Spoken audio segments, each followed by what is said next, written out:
قول لي الصمد الوالده فين هي؟ مشات للسوق غير دابا شويه. صافي. قبل ما ننسى، فاش كنت كنتريني في الغابه لقيت هاد الروايه، هاك لا بغيتي تقراها ولا شي حاجه. شنو سميتها؟ ديت نوت سميتها. حتى لا ماشي روايه غتكون غا مانغا ولا غير ديكور، هي في الاصل انيم وتفرجت فيه وعجبني، خليها عندك ديرها شي ديكور في المكتب غتجي زوينه. ايوا صافي انت تعرف.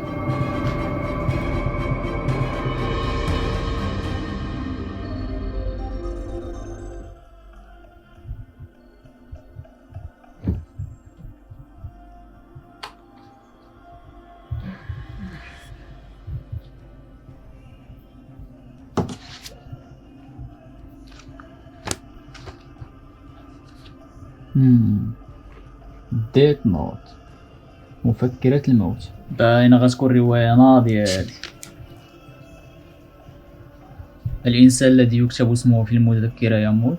المذكرة لن تعمل إلا إذا وصفت وجهه وهيئة الشخص الذي تود قتله. يمكنك كتابة الطريقة التي تود بها موت ذلك الشخص. لا يمكنك التخلي عن المذكرة وإلا فستموت بعد تخليك عنها ب40 دقيقة. ولا يمكنك تركها دون استعمال لمدة تفوق أسبوعا كاملا وإلا ستسبب لك المشاكل. باينة غتكون رواية واعرة غنستافد منها.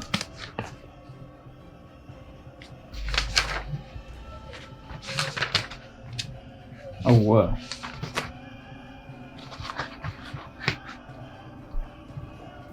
عبد الصمد، عبد الصمد. اوه علاش هاد الكتاب خاوي؟ السلام عليكم مستمعينا الكرام، اليكم بخبر عاجل. البوليس حاليا كيقلبوا على واحد مجرم وقالبين الدنيا عليه. هذا المجرم خطر على الناس بحيث انه كيقتل اي شخص تلاقى معه في الشارع. عافاكم، سميتو مراد تقي ثقه. ردوا البال، الا شفتوه حاولوا تهربوا وتعلموا البوليس دغيا. التفاصيل ديالو هو راجل رقيق وطويل، عنده لحيه كبيره وصلع وعينيه زرقين ولابس فيستا كحله وسروال احمر. اللي شافوا عافاكم اتصل بالسلطات الامنيه دغيا. شكرا لكم. هاد المجرمين كاع ما بغاو يتقاداو كاع، يا ربي السلامه.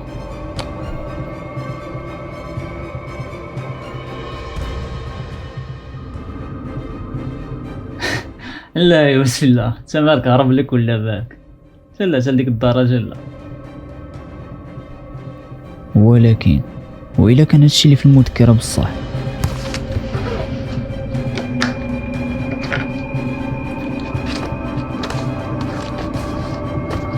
مراد تقي ثقة، راجل طويل وقرع وعينيه زرقين وعنده لحية طويلة. بغيتو يموت بغيتو يضربو رموك ويموت.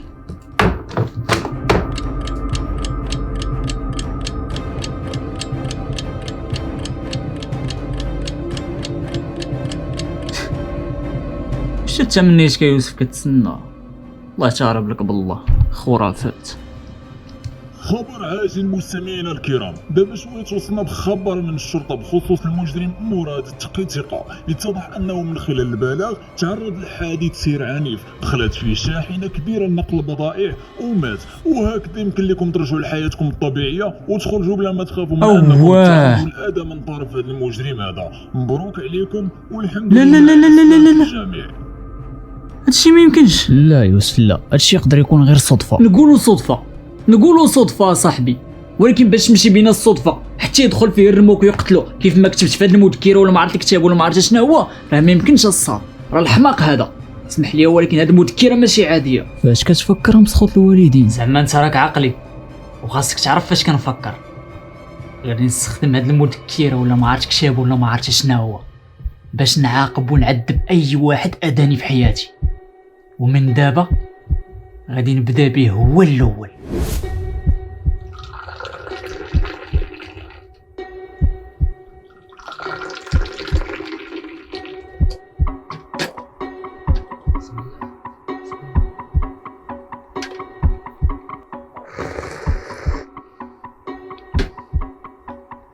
كي داير ولدي؟ بخير الحمد لله عمي بخير. خوك وماماك لاباس عليهم؟ لاباس عليهم عمي الله يكثر خير. ايوا الحمد لله ولدي.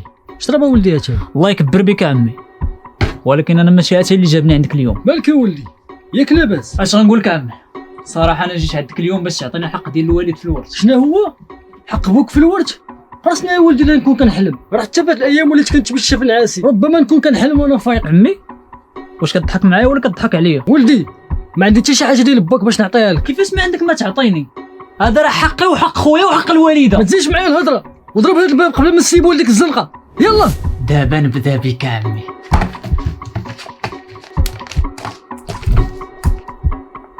المعطي الصادق، راجل قصير، عينيه كحلين، في عمره 51 عام، عنده لحية خفيفة وشعر قصير.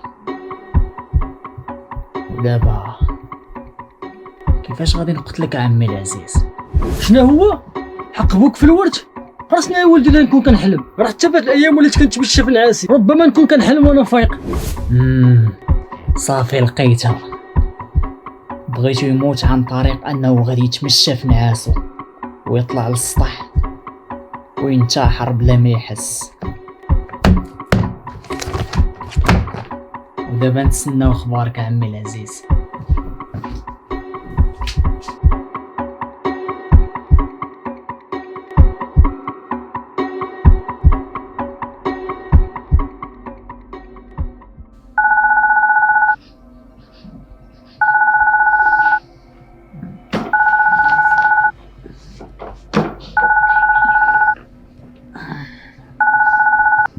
الو الو ولدي يوسف. الو عمتي، مالك كتبكي؟ عمك وليدي مات.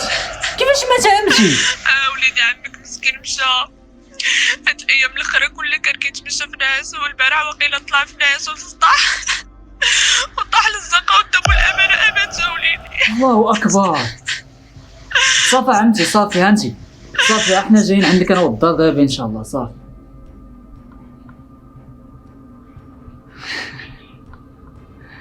واخيرا طحت على شي حاجه ما طاحوش عليها العلماء.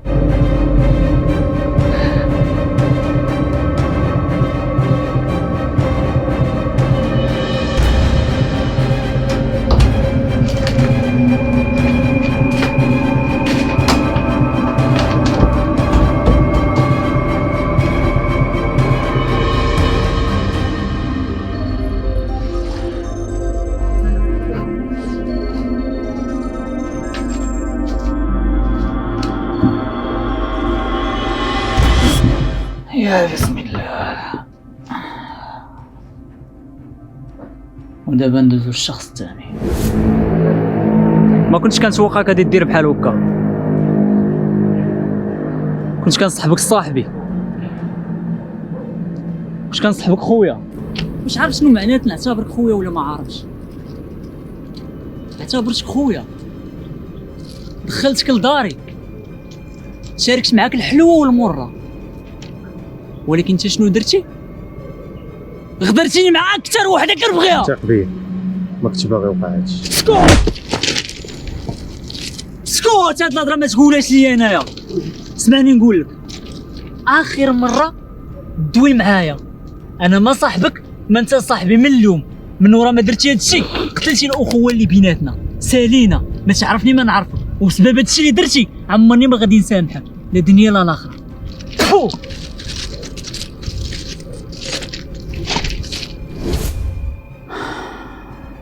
ما كانش عليك تغدرني، اعتبرتك خويا وطعنتيني في ظهري. في الاخير هي تقطعوا لها الفرانات ديال الطوموبيل، دارتك سيده وماتت. وانت شنو صورتي؟ خسرتيني انا وخسرتيها حتى هي. بلا شك غتكون كتعذب دابا، ولكن كون هاني، انا غادي نهنيك من عذابك.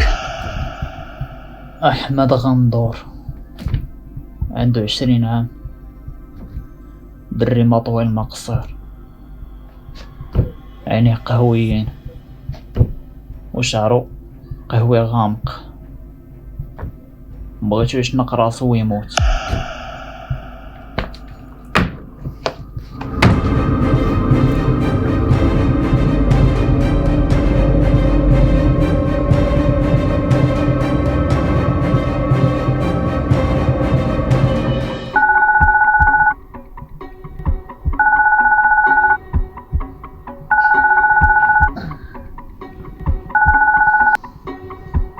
الو فين هاني؟ مال صوتك كيبان مبدل الصوت ومالك مصوني عليا في هذا الوقت؟ شكون فكرك فيا؟ لا والو، راه غير ضربني قلت شويه في راسك. احمد صاحبي باش نخلص صاحبي. ويلي يا صاحبي، واش احمد؟ صاحبي انت عارف مسكين، بقات فيها غير ماما مسكينه. علاش من ماما هالصوت؟ ملي فاقتو لقاتو شنو صدمات مسكينه وطاحت واقيلا جاتها سكته قلبيه وحتى هي ماتت حداه. الو يوسف، كتسمعني؟ الو اش هادشي درتها يوسف؟ بغيتي تقتل روح بديك المذكره، صدقتي قاتل معها روح بريئه ما دارت لك والو. خاصك تشوف شي حل اللي تهنا به من هاد المذكره دغيا. ولكن لا يمكنك التخلي عن المذكرة وإلا فستموت بعد تخليك عنها ب40 دقيقة، ولا يمكنك تركها دون استعمال لمدة تفوق أسبوعا كاملا، وإلا ستسبب لك المشاكل. اشنو غادي ندير دابا؟ الا تخليت عليها غادي توقع ليا شي حاجه بسبب القانون الرابع. هادشي ما فيهش الضحك. صافي هذا هو الحل الوحيد اللي عندي.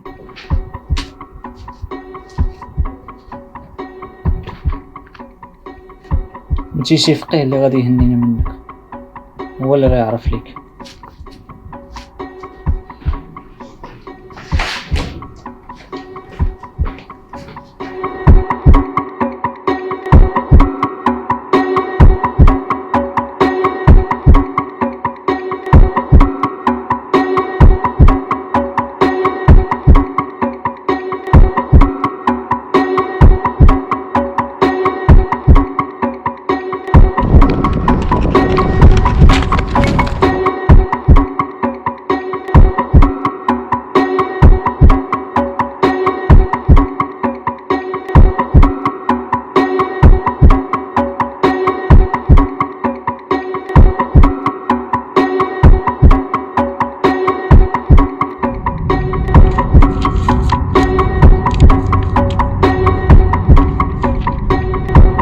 كنصحك ما تخلاش على المذكره وما تخلي حتى شي واحد يعرف بداكشي اللي كتدير. انا شخصيتك من المستقبل، وانا اللي حطيت لك المذكره في طريقك فاش كنتي كتريني ولقيتيها. اسمح لي، ولكن هذه هي الطريقه الوحيده باش تخلى على المذكره. القانون الرابع ديال المذكره كيقول بلي ما خاصكش تخلى عليها، ولكن بامكانك تدير هذه المساله بطريقه صحيحه وما يوقع لك والو. المكانه اللي عطيتها لك مع الرساله هي باش جيت عندك الزمن ديالك من المستقبل. حتى انت بامكانك تدير نفس الحاجه، غتحققها على 9 غادي ترجع بك للماضي وبالضبط في نفس الوقت وفي نفس البلاصه اللي لقيتي فيها المذكره. غادي تحطها في الطريق الشخصيه ديالك اللي في الماضي، وهكذا غتهنى منها بلا ما طرالك حتى شي حاجه، حيت المذكره كتعرف غير مولاها، وانت غتبقى تما حتى تكتب الشخصيه اللي في الماضي كاع الجرائم اللي باغيهم يتنفذوا. وملي تبغي تخلى على المذكره خرج في طريقه وعطيها نفس الرساله اللي عطيتك باش تهنى من المذكره. هكذا غادي ترجع حتى هي للماضي باش تهنى من المذكره، وانت في ديك الساعه غادي تشد بلاصتها وهي غتشد بلاصه الشخصيه اللي في الماضي ديالها. هذا هو الحل الوحيد اللي عندنا.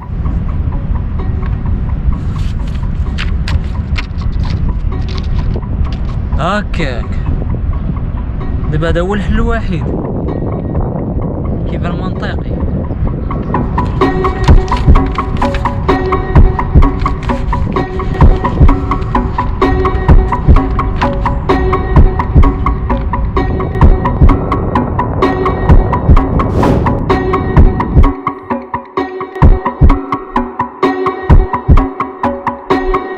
فين انا؟ فين هي المكانة؟ المذكرة فين انا؟ وفين انا؟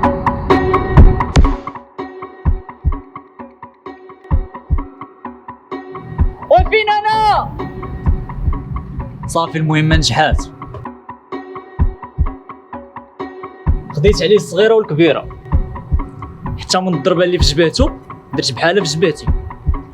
وانت غادي تحيدوا لي من طريقي، غادي تعاوني باش ندخل هذيك الدار. لا هادشي ما نقدرش نعاونك. كتعرف غير تخون الناس وتقتلهم، عند بالك حتى شي واحد ما عارف الاسرار ديالك؟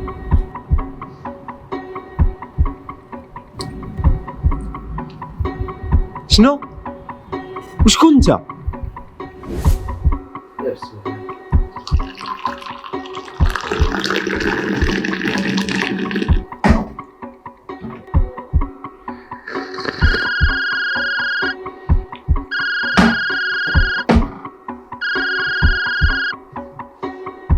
الو الو سيدي السلام عليكم. شكون معاه؟ حنا سيدي واحد الشركه كنختاروا بعض الناس وهاد الناس كنعطيوهم مهام وكل واحد نفذ شي مهمه كياخذ عليها واحد القدر ديال الفلوس وثيق بيا تقدر تحقق معنا الملايين في هذه المسابقه. قد ما نجزتي ديال المهام ثيق بيا غادي تربح الفلوس بزاف. واش داوي بصح ولا كتفلا؟ لا سيدي بصح كنهضروا معاك. الا بغيتي تاكد عطينا الرقم ديال الكونت ديالك باش ندوزو لك شي بركه باش نشجعوك بها وتشارك معنا. الحاجه اللي كتقضي على الكذاب هي الحقيقه والحاجه اللي كتقضي على الطماع هي الفلوس. من بعد ما صيفطتي النمره ديال الكونت ديالك وصلوك شي فلوس انا اللي كنت من ورا التليفون وانا اللي صيفط لك ديك الفلوس. واش عقلتي على المهمه الاولى اللي عطيتها لك شنو هي؟ المهمه الاولى بمبلغ 2000 درهم ولكن صعيبه شويه ما عرفنا واش تقدرها ولا لا. شوف انا معاك عطيني المهمه الاولى. تبارك الله عليك يا سيدي ما عندي ما نسالك. المهمه الاولى ديالك هي تكون اعز صديقه عندك مع البنت اللي بغيت تزوج بها. ولكن بلاتي كيفاش عرفتي بلي اعز واحد عندي كيعرف شي وحده باغي يتزوج بها؟ ثق بيا حنا ما اتصلنا بك حتى عرفنا عليك جميع المعلومات اللازمه. شكون انت اشنو كتدير واشنو كتعرف وخاصك تعرف بلي هذه المسابقه غايه في السريه واي مهمه كتنفذها كتخلص عليها وكتنسى. قول لي يا سيدي واش غتنفذ المهمه ولا غادي تنسحب؟ بطبيعه الحال غادي ننفذها ما بقات صحبه في هذا الزمان. اللي بغى يقنع بها راسو. مجرد ما غادي تنفذ هذه المهمه غادي تكون عندك 2000 درهم في الكونت ديالك. ولكن باش تعرفني نفذتها ولا لا؟ كنت حاط واحد كيراقب افعالك وتصرفاتك حتى ملي كتكون في الدار كتكون مراقب.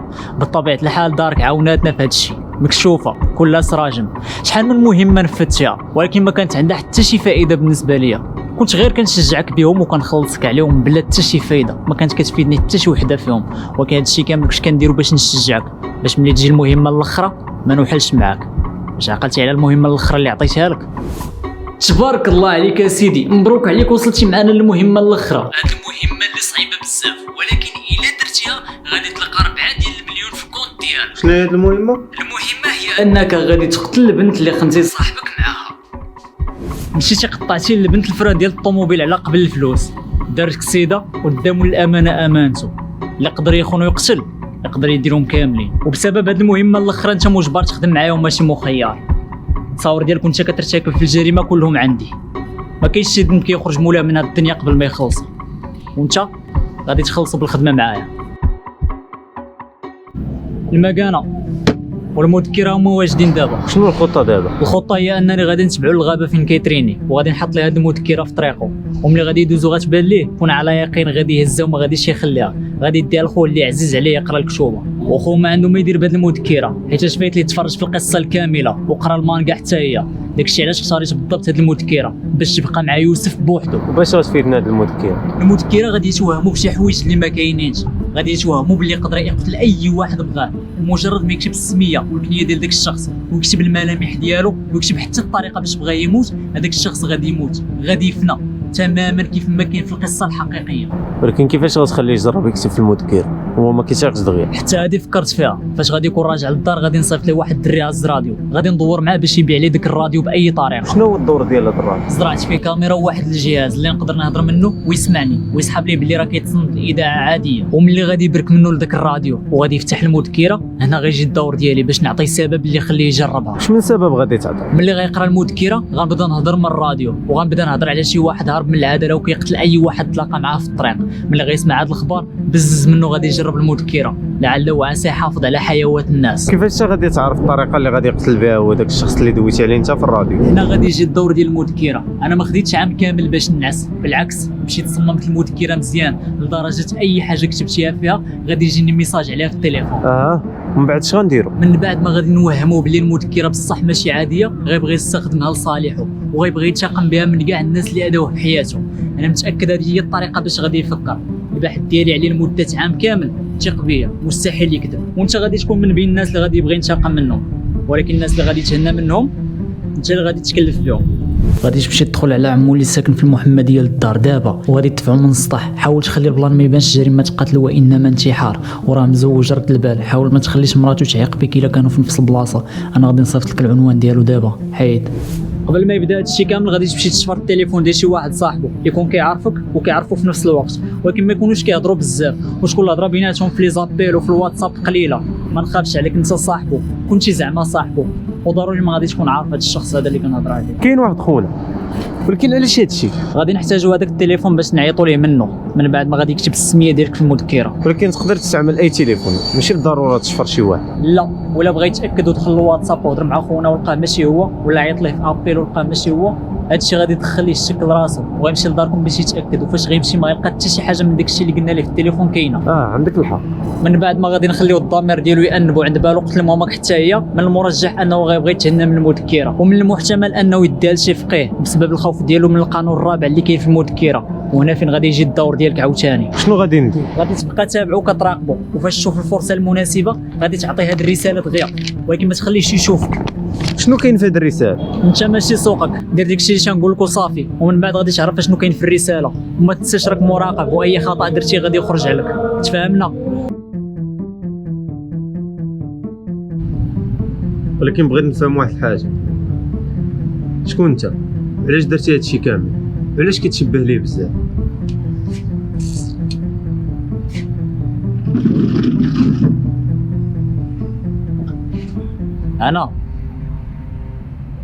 انا خوه تويمي، تزادينا في نفس النهار، ولكن من بعد 5 سنين مرت واحد المرضى خايبه، واحد المرضى اللي العلاج ديالها غالي بزاف، يخلي الوالد يصرف عليا 1,000,000 شهريا باش نتعالج، وهادشي لمده طويله وماشي شهر ولا شهرين ولا 3 شهور. انا من صغري كنت ذكي وكنفهم مزيان، والوالد والوالده اختاروا انهم يتخلاو عليا حيتاش ما قدروش يتكفلوا بتكاليف العلاج ديالي. كنا عائله فقيره، كاينين غير بيت واحد وطواليت مشروكه مع الجيران، كيفاش غادي يتكافاو معايا؟ باقي عاقل على النهار اللي تخلى عليا فيه الوالد والوالده.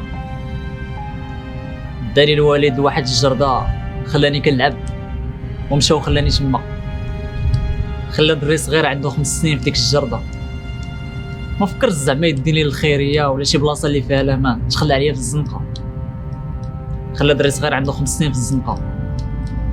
من بعد جا واحد الراجل هو السبب في انني عايش دابا، هو اللي داني عنده، كبرني ورباني، قراني وعالجني، وبسببه انا وصلت لهاد النيفو اللي وصلت ليه اليوم. هو بابا، هو ماما، هو خويا وهو صاحبي، هو كلشي، حيتاش هو اللي لقيت نهار تخلاو عليا، كبرني، دارني ولدو، قراني وكلشي، وانا عاقل على كلشي، عاقل على الصغيره والكبيره وقعت في الماضي. داكشي علاش مشيت قريت مزيان، ومن بعد رجعت قلبت عليهم، لقيت زاد عندهم ولد اخر سماو عبد الصمد، ومع ان الاحوال تحسنوا وداروا الفلوس ما فكروش انهم يقلبوا عليا ويرجعوني ولدهم اللي تخلاو عليه. داروا الفلوس، قادرين انهم يعالجوه دابا، قادرين انهم يقلبوا عليه ويردوه لعندهم، ولكن ما خمموش في هادشي زاد حقدني. انا كبرت وسط الحقد، حقدت عليهم بزاف، الطفوله ديالي عاقل عليها كامله دوزتها وسط الحقد عليهم، زدت حقدت. نهار عرفت هاد الحقيقه، ونهار عرفت بلي داروا لاباس وما خرجوش يقلبوا عليا، داكشي علاش رجعت دابا باش ننتقم منهم كلهم بدون استثناء، اللي دار واللي ما دارش، كلهم يستحقوا العذاب، ومن دابا غيبدا العذاب. احنا يلاه بدينا. ولكن راهم مع عائلتك. اسكت، انت اخر واحد يهضر على العائله، الغدار ما عندوش الحق يهضر وما عندوش علاش يعيش.